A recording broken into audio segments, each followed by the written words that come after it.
জয় গুরু। সুধিকাপদ প্রিয় ভক্ত, আমার ভক্তিমতী মায়েরা, সর্বপ্রথমে জানাই আপনাদের সকলের চরণে আমার ভক্তিপূর্ণ প্রণাম। এটা আমার জন্য একটা পূর্ণ তীর্থধাম, কারণ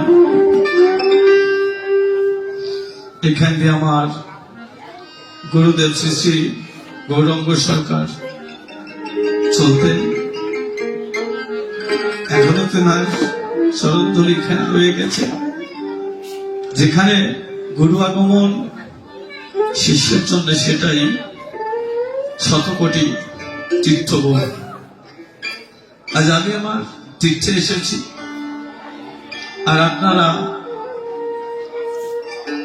আমার কাছে, আমার যে আরাধ্য, আমার কাছে সে ভগবান, আর আপনাদের কাছে আমার গুরুদেব থাকতেন, এটাই বলি। কারণ ভগবান থেকে ভক্ত বড় হয়। আপনারা সেই কদম বাড়ির মানুষ, যেখানে আমার শ্রী শ্রী মহামানব গণেশ পাগল এসেছেন।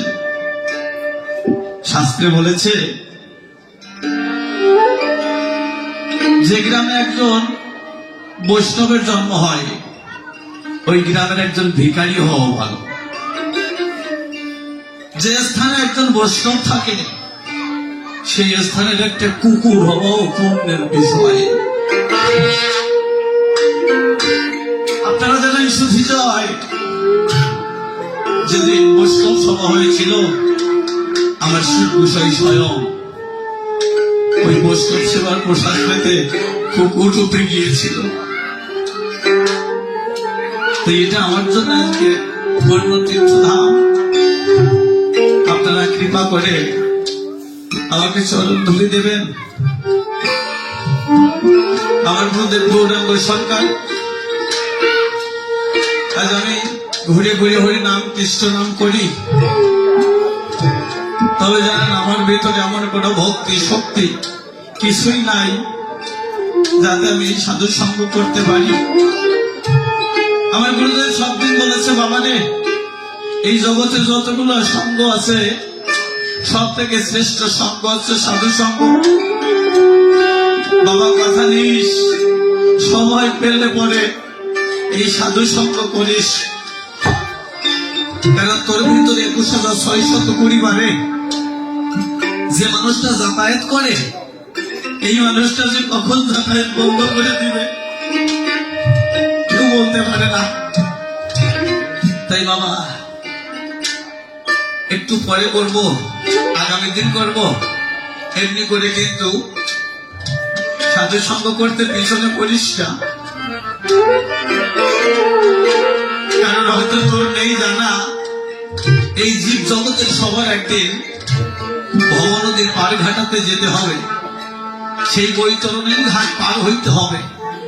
বাবা, যদি কারো কাছে করি না থাকে, ওই ভব নদীর গিয়ে নিকটে সে যদি দাঁড়াইয়ে রয়, ওখানে গেলে পরে সেই দয়াল এসে তাকে বলবে, করি কোথায় পাবে বেচারে।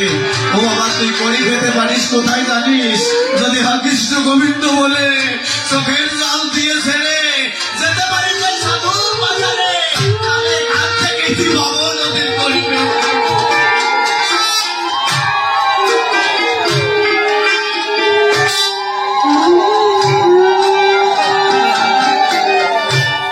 তাই বাবা আমার গুরুর কথা নিয়ে এসিলেন।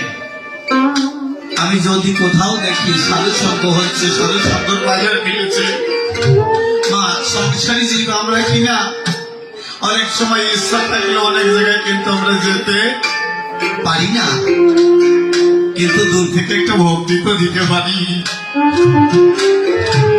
এটা দিয়ে থাকি মা। আজকে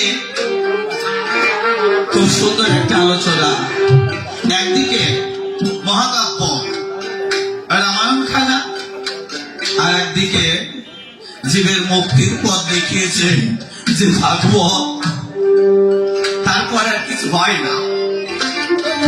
কারণ আপনারা জানেন জগতে 4টা মহাকাব্য ইলিয়াস পড়েছি, এই রামায়ণ আর মহাভারত। আমি বলি সবার ঠাই এই মহাকাব্যের ভিতরে, কেন আমার ভাগবতকে ঢোকায় নাই জানেন?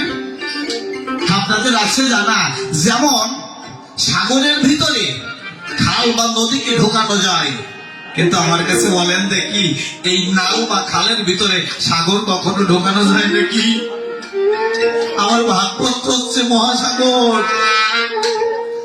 বলি কথা আপনাদের কাছে, আজকে বিপক্ষে ঋষি ভরদ্বাজ নাম ধরে আমাকে স্বয়ং ভগবান বেদব্যাসের ভূমিকায় দাঁড় করাইয়ে কয়েকটা কথা জিজ্ঞাসা করে গেছে।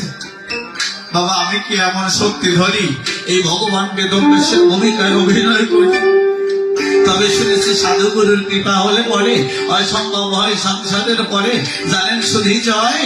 তাই আপনাদের চরণ তুলি সর্বপ্রথম আমি যেন আমার মস্তকে তুলি, তাই মায়েরা 2 বাহু উত্তোলন করি, একবার মঙ্গল ধ্বনির বাবারা জয়ের ধ্বনি দেবেন। তাই জয় জয় রাধা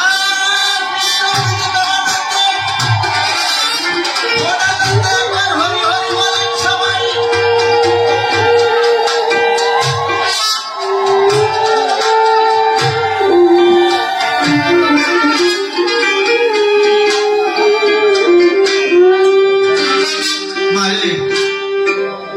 চিরদিন আমরা কেউ এই জগতে থাকতে পারবো না, একদিন আমাদের চলে যেতে হবে। এই জগতে রয়েছে 2টা মায়া, একটা যোগমায়া একটা মোহমায়া। আমরা সংসারী জীব যারা এই মোহমায়ার কারাগারে বন্দী হয়ে আছি, তারা এই কারাগার যদি কাটাইতে হয় তাহলে ভাগবতের আদর্শ মানিয়ে পড়ে, এই ভাগবতকে অনুসরণ করলে পরে এই মোহমায়াকে কাটাইয়া ওই মানুষ এই গোবিন্দের শরণ পায়।